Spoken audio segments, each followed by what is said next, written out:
पाकिस्तान गुजर रहा है। और गुजरते पाकिस्तान के सामने मुसीबत खड़ी है। पाकिस्तान में बिजली संकट गहरा रहा है और पाकिस्तान में बत्ती गुल है और कंगाली का मीटर फुल स्पीड में दौड़ रहा है। एटम बम की अकड़ दिखाने वाले पाकिस्तान के 22 से ज्यादा शहरों में कई घंटों से बिजली नहीं है। वहीं पाकिस्तान को चलाने वाला पूरा सिस्टम फ्यूज हो चुका है।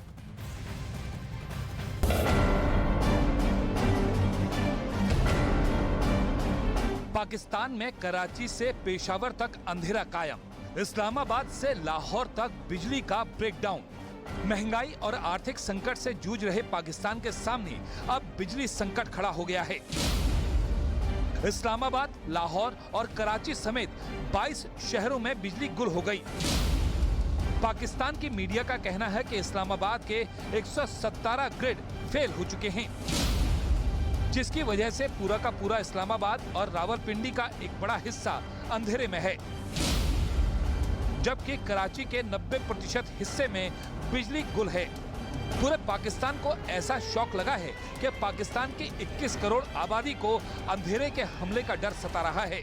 बिजली का मुल्कीर ब्रेकडाउन। इस्लामाबाद, लाहौर, कराची, पेशावर, कोयटा समेत तमाम छोटे बड़े शहरों में बिजली की फराहमी बंद। मुल्क भर में बिजली का बड़ा ब्रेकडाउन है। फनी खराबी के बायस ट्रांसमिशन लाइनें ट्रिप कर गयी। एटम बम वाले बड़बोले पाकिस्तान पर एक बार फिर बिजली बम फूटा। एक बार फिर पाकिस्तान सरकार की नाकामियों की चर्चा आम होने लगी है। लाहौर में रोजी रोटी के लिए निकले लोग भी बीच रास्ते में फंस गए और अब वहां की आवाम पाकिस्तान सरकार का ही विरोध कर रही है। बैकग्राउंड था और लाइट नहीं थी। आप हुकूमत के बारे में क्या कहना चाहते हैं? ये नाअहल हुकूमत है, इसकी वजह से हम बड़े परेशान हैं। पाकिस्तान में पिछले 4 महीने में ये दूसरी बार है जब पूरे देश का पावर ग्रिड इस तरह से ठप हो गया हो। पिछले साल अक्टूबर में भी पाकिस्तान में बड़ा पावर कट हुआ था। तब कराची, लाहौर जैसे शहरों में करीब 12 घंटे तक बिजली गुल रही थी। ब्लैकआउट की वजह से सर्दियों में पाकिस्तान फ्रीज हो रहा है, लेकिन ऐसा नहीं कि पाकिस्तान की ये हालत अभी हुई है। बिजली संकट की वजह से जून की गर्मी में भी पाकिस्तान का पसीना निकल रहा था।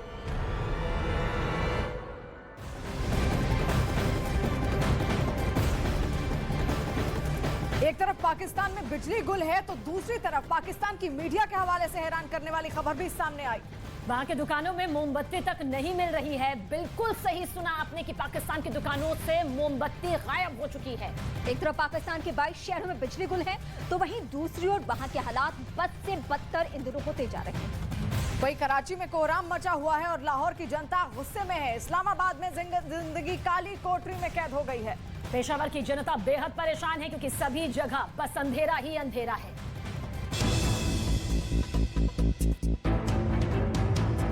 मुझे अभी बता रहे थे मोमबत्तियां नहीं मिल रही। नहीं मिल रही, शॉर्ट है, एक मोमबत्ती मिली वहां से बस।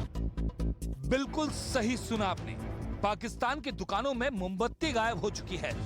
एक तरफ पाकिस्तान के 22 शहरों में बिजली गुल है तो वहीं दूसरी तरफ वहां के हालात बद से बदतर हो गए हैं। कराची में कोहराम मचा है, लाहौर की जनता गुस्से में है, इस्लामाबाद में जिंदगी काली कोठरी में कैद हो गई है, पेशावर की जनता परेशान है क्योंकि सभी जगह अंधेरा छाया है और अंधेरे के बीच पाकिस्तान में मोमबत्तियों की कमी हो गई है। पाकिस्तान की मीडिया ने वहां की दुकानों में घूम घूम कर मोमबत्ती की तलाश की, लेकिन उन्हें एक भी मोमबत्ती नहीं मिली। अली भाई मोमबत्तियां नहीं सर, शॉर्ट है। क्या मतलब? सर मिल ही नहीं रही मार्केट में। कब से शॉर्ट है? ये आज ही से, सुबह मैंने भेजा, अभी फिर बंदा गया लेने, अभी तक मिली नहीं। मोमबत्तियां मिल रही हैं कि नहीं? नहीं मिल रही। पता किया? अभी मैंने पूछा है। पक्की बात? अच्छा नहीं पूछा? हाँ जी। ओके। हसन भाई मोमबत्तियां मिल ही नहीं रही। ना करो यार भाई, कि टाच पे काम होगा आज। मोमबत्तियां नहीं मिल रही। नहीं मिल रही, मार्केट वाले ही नहीं दे रहे भाई, कह रहे नहीं है, जिसके पास जाओ। पहले थी आपके पास? थी, खत्म होगी सारी। पाकिस्तान के कई शहरों में दुकानदार बिजली के इंतजार में बैठे हैं। एक रिपोर्ट के मुताबिक एक दिन उत्पादन बंद होने पर कपड़ा उद्योग को अकेले 20 मिलियन पाकिस्तानी रुपए से अधिक का नुकसान हुआ। साल दर साल पाकिस्तान का यही हाल रहा है। 2021 में भी आधा पाकिस्तान अंधेरे में डूब गया था। इमरान खान की सरकार तब भी नहीं संभली थी और इस बार तो शहबाज शरीफ की सरकार में पाकिस्तान की अर्थव्यवस्था पूरी तरह कंगाल हो गई है, इतनी कि पाकिस्तान रोजाना भर-भरा कर गिर रहा है।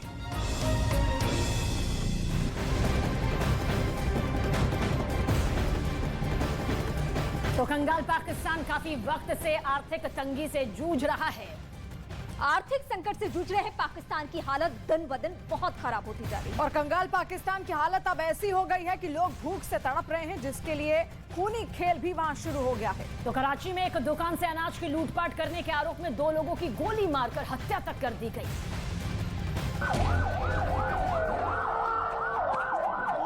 जो वीडियो सामने आया वो कराची का है। वहाँ एक दुकान से अनाज लूटने की कोशिश कर रहे 2 लोगों की गोली मारकर हत्या कर दी गई। इस घटना के बाद इलाके में अफरा तफरी मच गई। कोई कुछ नहीं समझ पा रहा था किया क्या जाए। हर तरफ हाहाकार मचा था। पाकिस्तान के प्रमुख शहरों में बिजली गुल होने के बाद भोजन और पानी की भारी किल्लत हो गई। पाकिस्तान में आर्थिक मंदी और महंगाई से हालात इस कदर बिगड़ गए हैं कि लोगों की थाली से रोटी दूर चली गई। भूख से लोग तड़प रहे हैं, 1-1 रुपए के लिए मोहताज हैं और अब एक दूसरे की जान लेने से भी नहीं डर रहे हैं।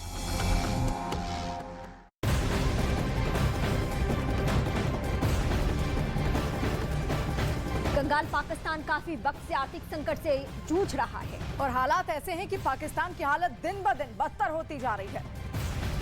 तो पाकिस्तान में बिजली सप्लाई प्रभावित हुई है, जिसके बाद कई शहरों में अंधेरा तक छा गया और खाने पीने के सामान भी वहां पे नहीं मिल पा रहे हैं, जिससे लेकर लोग सड़कों पर उतरने को मजबूर हो चुके हैं। और वहीं आटे की मारामारी की कई तस्वीरें वहां से आ चुकी हैं। वहीं अब पाकिस्तान के गुजरात जिले में कैदियों ने जेल में आगजनी की।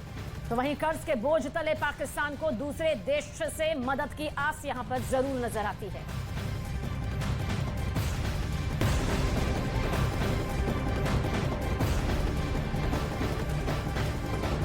और पूर्वी पाकिस्तान को हासिल करने के लिए मॉस्को ने रणनीति में बदलाव किया है। तो जानकारी आप तक यहां पर पहुंचा दें कि किस तरह से पूर्वी यूक्रेन को हासिल करने के लिए मॉस्को ने रणनीति में बदलाव किया। जमीन पर क्रेमलिन की खौफनाक प्राइवेट आर्मी ने मोर्चा संभाला और हवा से रूस की फौज ज़पोरिज़िया, खेरसोन, बख्मुत और सोलेदार में लगातार स्ट्राइक को अंजाम दे रही है। और वहीं रूस की रणनीति है कि वो जमीन से यूक्रेन की सेना को आउट करके इन इलाकों को खाली करा दे, ताकि कीव पर 3 तरफ से हमले को अंजाम दिया जा सके।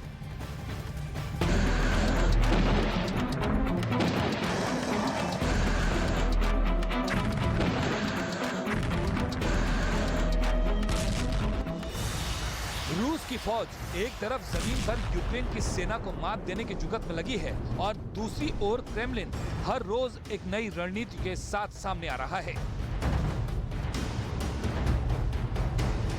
अब रूस अपनी पुरानी रणनीति पर लौटता हुआ दिख रहा है, जिस रणनीति से जंग की शुरुआत में पुतिन की पलटन कीव के करीब तक पहुंच गई थी। वो रणनीति थी हवाई हमले करके यूक्रेन की सेना को बिखेर देना, उसके मिलिट्री ठिकानों को नेस्तनाबूद कर देना और इसी बीच पैदल सेना को टैंकों और आर्टिलरी के साथ आगे बढ़ना। यूक्रेनी सेना के जनरल स्टाफ के मुताबिक ज़पोरिज़िया, अवदीवका, बख्मुत और लाइमन में रूस जबरदस्त एयर स्ट्राइक कर रहा है और अपने सैनिकों को आगे बढ़ा रहा है, जबकि कुपियांस्क, नोवोपावोल्स्क और खेरसोन में यूक्रेनी सेनाएं अपना बचाव करने में कामयाब रहीं।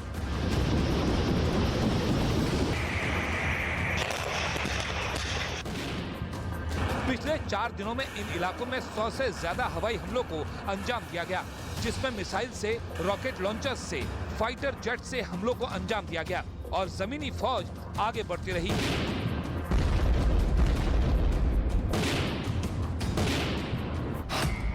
हवाई हमलों से यूक्रेन की सेना में हलचल। रूस की फौज ने हथियारों के 2 गोदाम उड़ाए। यूक्रेन की सेना कुछ जगहों पर फंसी। बख्मुत में वैगनर ग्रुप के लड़ाके एक्टिव। यूएस ने प्राइवेट आर्मी को लेकर किए दावे। हैवानों की तरह लड़ रही है प्राइवेट मिलिट्री।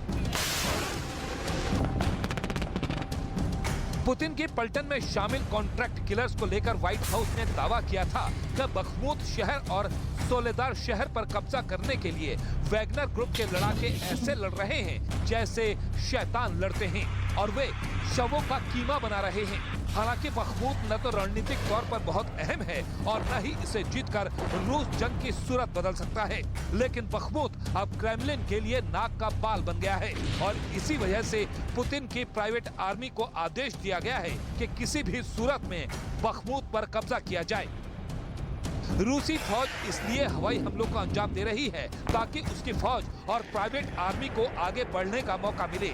और जब तक कीव को पश्चिमी मुल्कों से टैंक की सप्लाई नहीं मिलती और नए एयर डिफेंस सिस्टम नहीं मिलते, उसे पुतिन के इस प्लान के आगे सरेंडर ही करना होगा। यही वजह है कि जेलेंस्की लगातार पश्चिमी मुल्कों से अत्याधुनिक टैंकों, तोपों और एयर डिफेंस सिस्टम की डिमांड कर रहे हैं।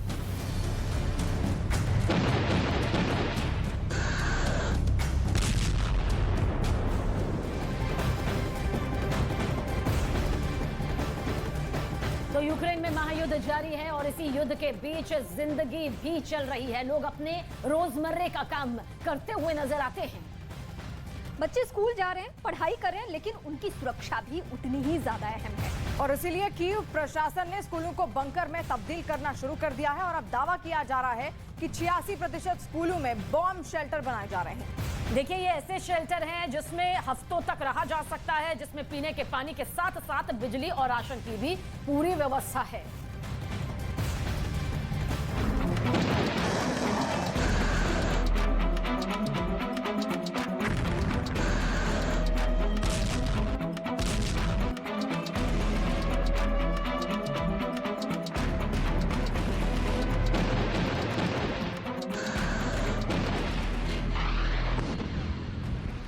यूक्रेन पर हवाई हमलों का दौर जारी है। रूस की मिसाइलें शहरों में बरस रही हैं। यूक्रेन का शायद ही कोई हिस्सा हो जहां पर मौत का खौफ ना मंडरा रहा हो। खौफ है बमों का, खौफ है आसमानी शोलों का, खौफ है पुतिन के प्रहार का।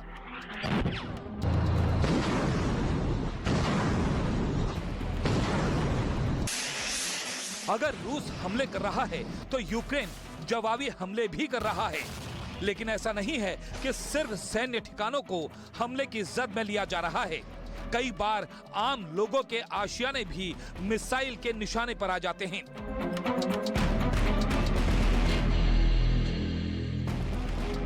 जाहिर है युद्ध के बीच सबसे ज्यादा असुरक्षित हैं बच्चे। वो बच्चे जो स्कूलों में पढ़ रहे हैं। यही वजह है कि कीव के अधिकतर स्कूलों में बम शेल्टर की व्यवस्था की गई है। सोमवार को कीव के क्षेत्रीय सैन्य प्रशासक ओलेक्सीव कुलेबा ने अपने टेलीग्राम चैनल पर तस्वीरें जारी कर जानकारी दी कि कीव के 80% शिक्षण संस्थानों में शेल्टर बनाए गए।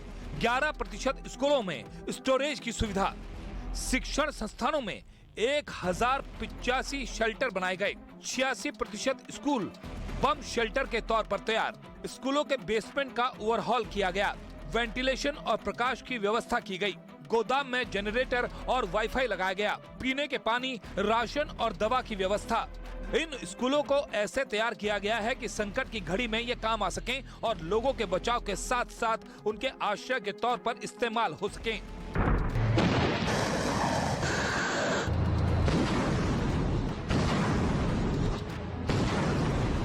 इससे पहले खबर आई थी कि यूक्रेन में शेल्टर होम की डिमांड बढ़ गई है।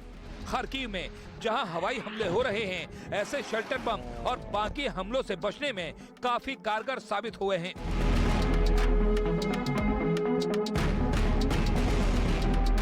ऐसे शेल्टर बम और बाकी हमलों से बचने में काफी कारगर साबित हुए। यूक्रेन में प्राइवेट शेल्टर की कीमत $60,000 है, जिसमें 3 लोग एक हफ्ते तक बिना बाहर निकले रह सकते हैं।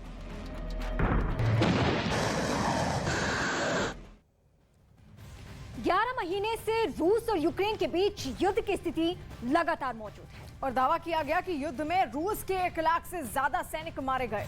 रूस भी यूक्रेन को भारी नुकसान का दावा करता रहा है।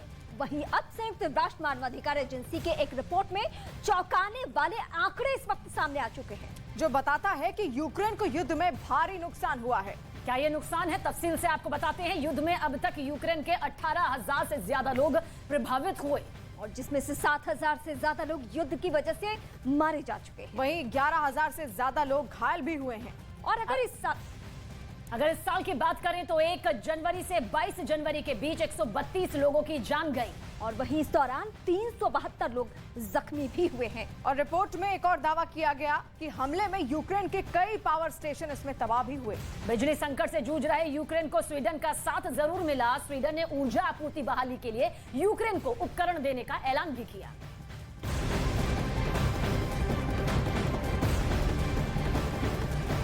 और यूक्रेन जंग के बीच मॉस्को की सुरक्षा बढ़ा दी गई है। पुतिन और उनके परिवार की सुरक्षा के लिए पांत्सेर S-1 और S-400 जैसे एयर डिफेंस सिस्टम की तैनाती मॉस्को में की गई। रक्षा मंत्रालय की इमारत पर मिसाइल लॉन्चर लगाए गए हैं। इसी के साथ दावा किया जा रहा है कि व्लादिमीर पुतिन को रियाजिन और सरातफ में हुए ड्रोन हमले का डर सता रहा है, और जिसमें रूस का न्यूक्लियर बॉम्बर तबाह हो चुका है।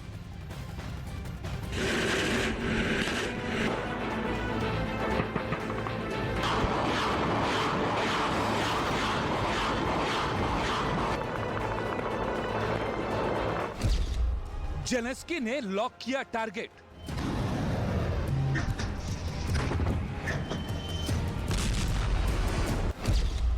पुतिन के घर में खौफ।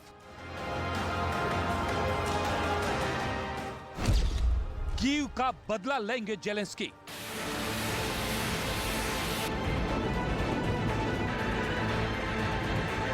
मॉस्को बहुत डरा हुआ है। क्रेमलिन की दीवारों में खौफ समा गया है। पुतिन की बेचैनी बहुत बढ़ गई है। ये सिर्फ हवाई बातें नहीं हैं, क्योंकि मॉस्को से जो तस्वीरें सामने आई हैं, वो रूस पर यूक्रेन के बड़े अटैक की ओर इशारा कर रही है।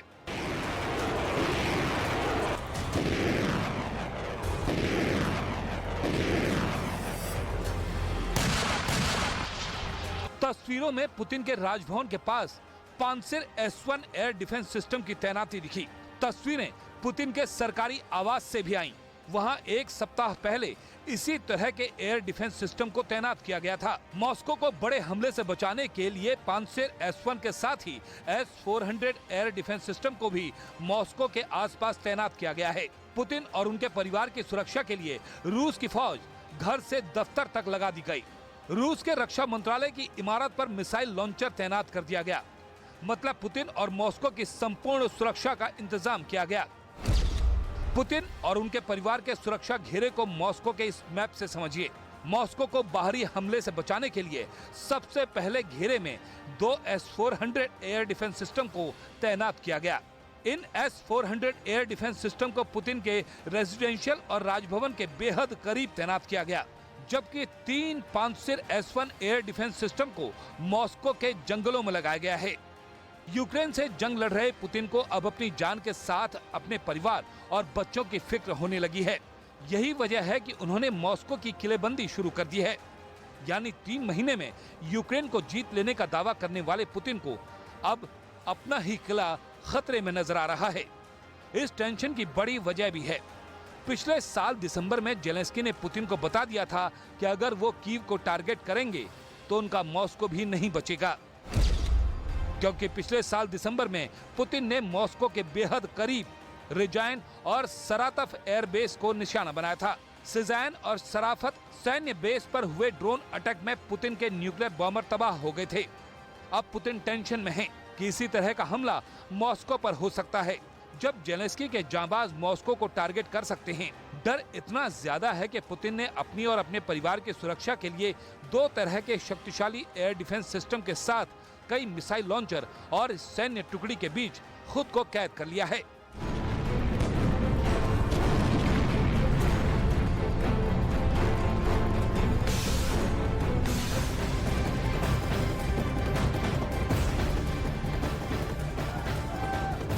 नमस्कार, आप देख रहे हैं न्यूज़ 18 इंडिया में हूं आपके साथ सपना शुक्ला। इस वक्त मैं बागेश्वर धाम में ही मौजूद हूं और स्थिति देखिए, आलम देखिए यहाँ लोगों के भक्त आने का और उनकी श्रद्धा का बाबा के प्रति इस तरीके से जो दंडवत होकर जो है वो भक्त पहुंच रहे हैं। और यहाँ देखिए भक्त कितनी बड़ी संख्या में मौजूद हैं, क्योंकि जो धीरेन्द्र कृष्ण शास्त्री हैं जो यहाँ के आचार्य हैं वो पहुंच चुके हैं और वो वहाँ से भक्तों को दर्शन देंगे, इसीलिए भक्त देखिए यहाँ पर मौजूद हैं। ये उनकी दीवानगी है, आचार्य धीरेन्द्र कृष्ण शास्त्री को लेकर इस प्रति लोकप्रियता है लोगों में। इस कदर लोग उन्हें पसंद करते हैं या उनके उस चमत्कार को मानते हैं कि यहाँ उनकी एक झलक पाने के लिए बैठे हुए हैं। हम लगातार लोगों से बातचीत भी कर रहे हैं, उनका ये कहना है कि ये कोई अंधविश्वास नहीं है, ये चमत्कार है। हम ग्राउंड जीरो पर पहुंचे हैं और जानने की कोशिश कर रहे हैं कि आखिर ऐसा क्या लोगों के जीवन में बदला कि लोग इस तरीके से इस धाम की ओर खींचे चले आ रहे हैं। इसी बीच आज सुबह उनके चचेरे भाई को किस तरीके से फोन के जरिए धमकी भरा कॉल भी आया, क्योंकि उनकी ओर से कई बड़ी बातें हिंदू राष्ट्र को लेकर कही गई। इसको लेकर एक रिपोर्ट आप देखिए और उसके बाद मैं यहाँ की और तस्वीरें आपको दिखाती हूँ।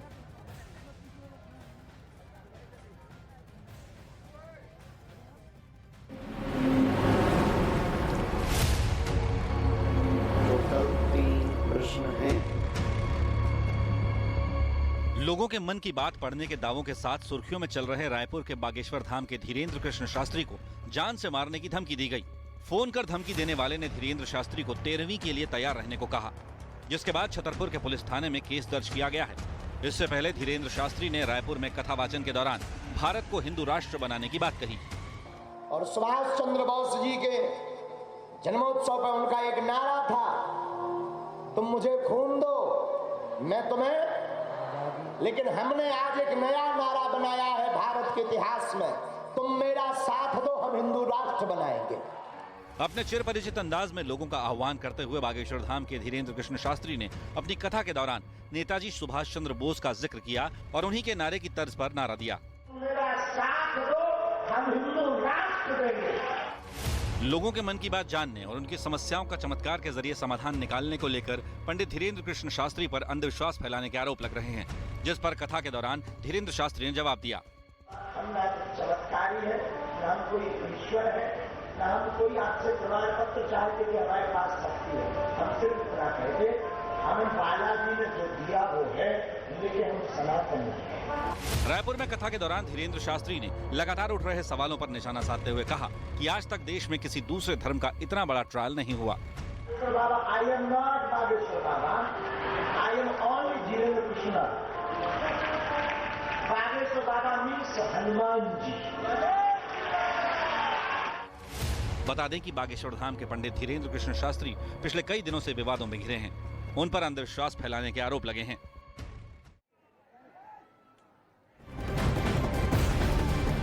आचार्य धीरेन्द्र कृष्ण शास्त्री को लेकर आप बाकी जगहों पर चाहे कुछ भी सुने, लेकिन जब आप छतरपुर के इस बागेश्वर धाम में आते हैं तो आप यहाँ कुछ और देखेंगे। उनके प्रति लोगों की दीवानगी, उनके प्रति लोगों का विश्वास जो उन्हें यहाँ खींच कर ला रहे हैं। लेकिन इसी बीच साधु संत भी अब किस तरीके से आचार्य धीरेन्द्र कृष्ण शास्त्री का समर्थन दे रहे हैं, उसको लेकर हम आपको दो लोगों का बयान सुनवाते हैं। सबसे पहले रामलला के मुख्य पुजारी सत्येंद्र दास जी को सुनिए और इसी के साथ में परमहंस जो अयोध्या के एक संत हैं उनको भी सुनिए कि वो क्या कुछ कह रहे हैं आचार्य धीरेन्द्र कृष्ण शास्त्री को लेकर। धीरेन्द्र कृष्ण शास्त्री जी ने जो कहा है, अयोध्या से मैं तपस्वी छावनी पीठाधीश्वर जगत गुरु परमहंस आचार्य, मैं उनका समर्थन करता हूं। 1 जनवरी 2023 को मध्य प्रदेश के दमोह में उनकी राम कथा चल रही थी, जहां मैं था। हमने ही उनको बताया कि ये जो लगातार धर्मांतरण हो रहा है, हिंदुओं का जो उत्पीड़न हो रहा है, तमाम तरह के जिहाद हो रहे हैं, इसकी एक ही दवा है, अगर इस रोग को जड़ से खत्म करना है तो भारत को हिंदू राष्ट्र घोषित किया जाए। साधना के द्वारा और सनातन धर्म को लेकर के चल रहे हैं, उसी रास्ते से चलें तो बहुत अच्छा होगा। यदि यह पादरी को, मुसलमानों को चैलेंज देते हुए चलेंगे तब इनके मार्ग में रोड़ा अटकेगा। बहुत से लोग विरोधी हैं, बहुत लोग इनको कहते हैं कि यह ढोंगी है, तमाम बातें चल रही हैं। इसलिए जिस रास्ते पर हनुमान जी की कृपा से और उनके आशीर्वाद से आपको जो ज्ञान प्राप्त है, उसको सनातन धर्म के नियम के अनुसार आप चलें।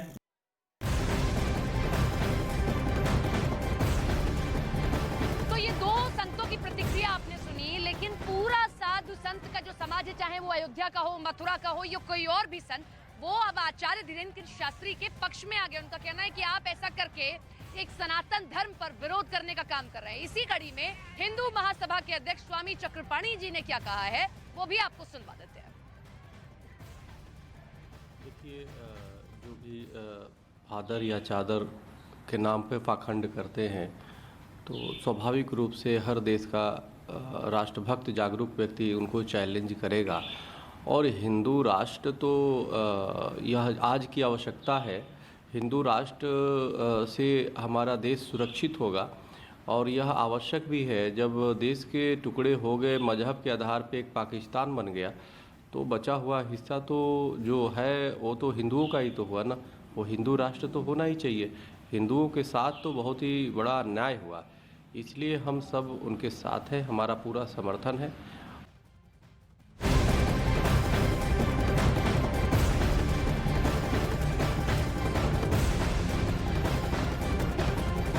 रूस यूक्रेन युद्ध पर बड़ी खबर सामने आ रही है। जंग के बीच जर्मनी के लेपर्ड टैंकों की मूवमेंट देखी गई है और खबर है कि जर्मनी के लेपर्ड टैंक यूक्रेन पहुंच रहे हैं। इसकी तस्वीर भी कुछ इस तरह से सामने आई है।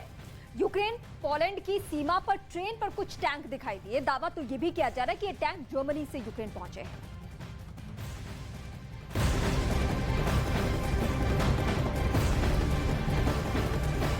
वो कहते हैं ना कि जंग में सब कुछ जायज है। रूस और यूक्रेन की जंग में भी कुछ ऐसा ही देखने को मिल रहा है।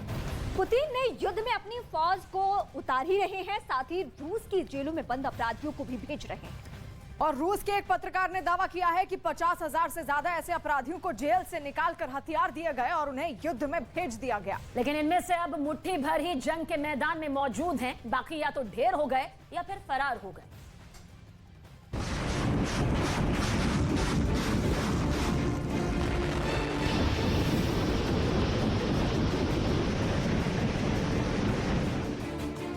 क्या यूक्रेन की जंग में पुतिन ने उतारी है अपराधियों की फौज? क्या जेलेंस्की के जांबाजों से लड़ने के लिए मॉस्को ने खोल दिए जेल के दरवाजे?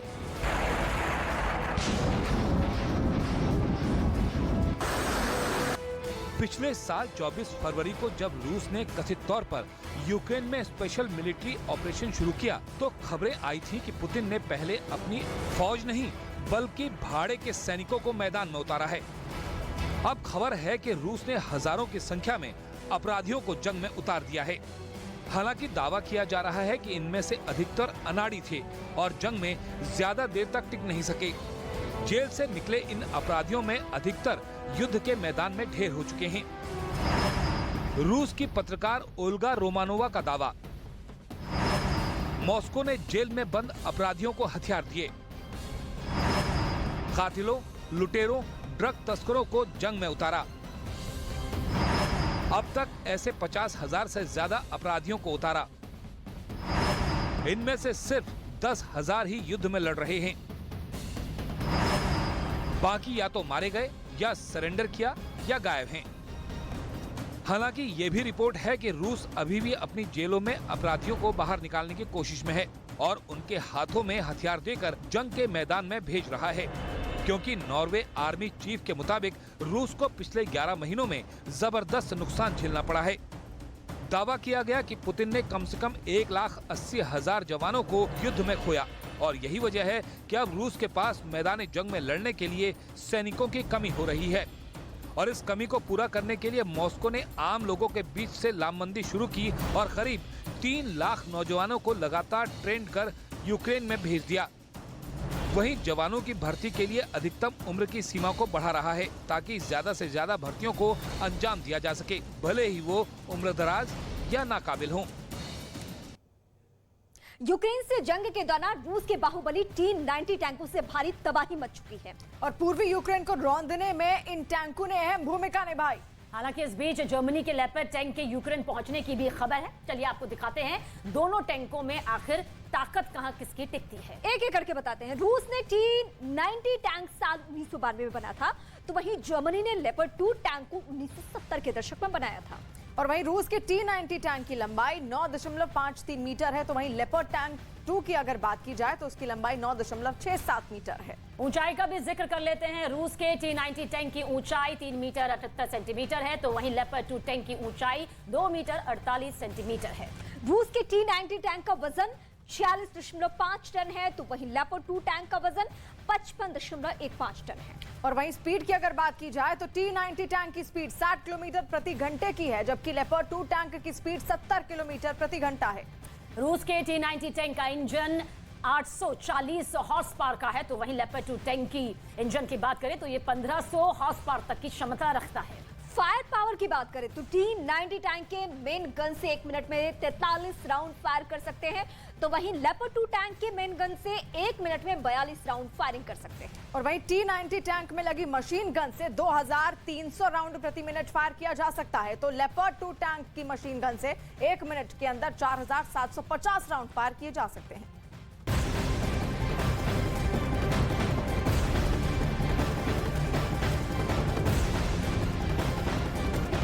रूस और यूक्रेन की जंग से एक सनसनीखेज खबर सामने आई है। दक्षिण अफ्रीका के दौरे पर पहुंचे रूस के विदेश मंत्री सर्गेई लावरोव ने अमेरिका के साथ साथ यूरोपियन यूनियन के मुल्कों पर आरोप लगाया है कि उनकी वजह से यूक्रेन से समझौता नहीं हो पा रहा है। और तो और उन्होंने यहां तक कहा कि यूक्रेन में अब असली जंग हो रही है और ये जंग हाइब्रिड जंग नहीं रह चुकी है।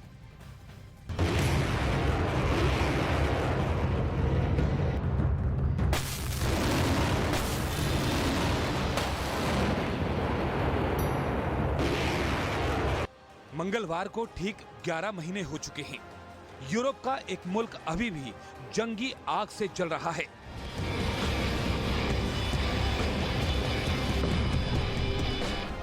ऐसा लग रहा है जैसे ये कभी न खत्म होने वाली जंग है।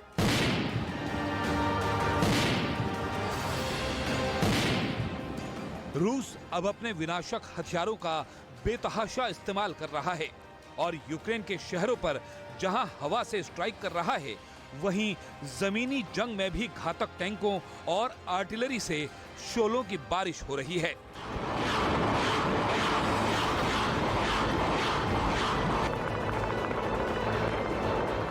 वहीं यूक्रेन को पश्चिमी मुल्कों से लगातार मदद मिल रही है और जंग में एक के बाद एक और भी ज्यादा खतरनाक हथियारों की एंट्री हो रही है।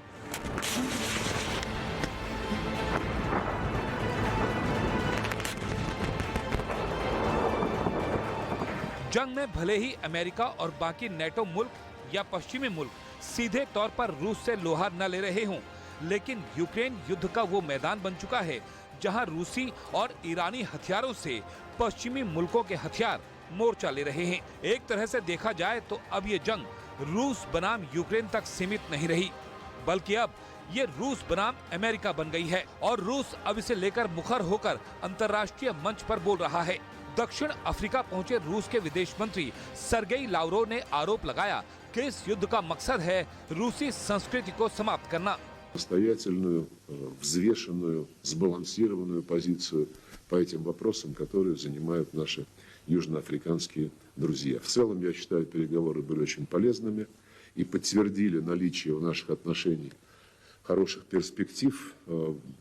Уверен, что реализация договоренностей, которые мы сегодня... इतना ही नहीं, जब सर्गेई से युद्ध को रोकने और यूक्रेन से समझौते को लेकर सवाल किया गया तो सर्गेई ने आरोप लगाया कि यह युद्ध पिछले साल मार्च में ही रुक गया होता, लेकिन अमेरिका के साथ यूरोप के देशों ने इसे रोका नहीं बल्कि इसे बढ़ा दिया।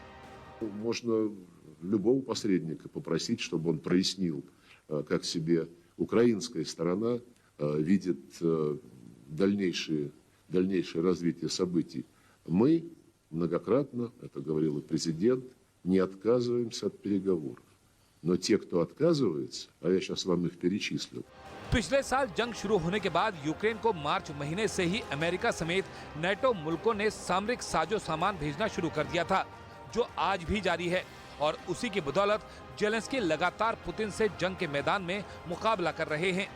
जाहिर है अब ये जंग रूस और यूक्रेन की नहीं रही बल्कि अमेरिका और रूस की बन चुकी है।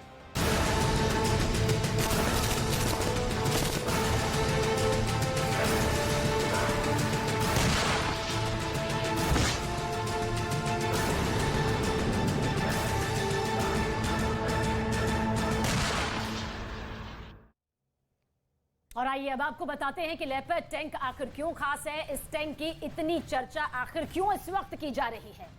लेपर्ड टैंक को पहली बार 1970 के दशक में बनाया गया था ताकि अमेरिका में बने M48 पैटर्न को बदला जा सके। और इसका वजन, अगर वजन की बात की जाए तो करीब 55.15 टन है और कुछ ही समय में ये टैंक पूरी दुनिया में फेमस हो गया। बहुत सारी खूबियों की वजह से लेपर्ड टैंक को ऑलराउंडर भी कहा जाता है। लेपर्ड टैंक की स्पीड 70 किलोमीटर प्रति घंटे है। जबकि इसकी फायर करने की रेंज 50 किलोमीटर प्रति घंटा है। ये टैंक माइनस विस्फोट, एंटी टैंक फायर और आईईडी ब्लास्ट से पूरी तरह सुरक्षित है। ये नया इंडिया, नए नजरिए का इंडिया, जहां लोगों का नंबर 1 भरोसा बनता है वो जो उनके मुद्दे, उनकी आवाज निडर होकर उठाता है, लोगों की नंबर 1 पसंद बनता है वो जो सिर्फ रफ्तार नहीं जिम्मेदारी पर भी विश्वास रखता है, देश का नंबर 1 न्यूज चैनल बनता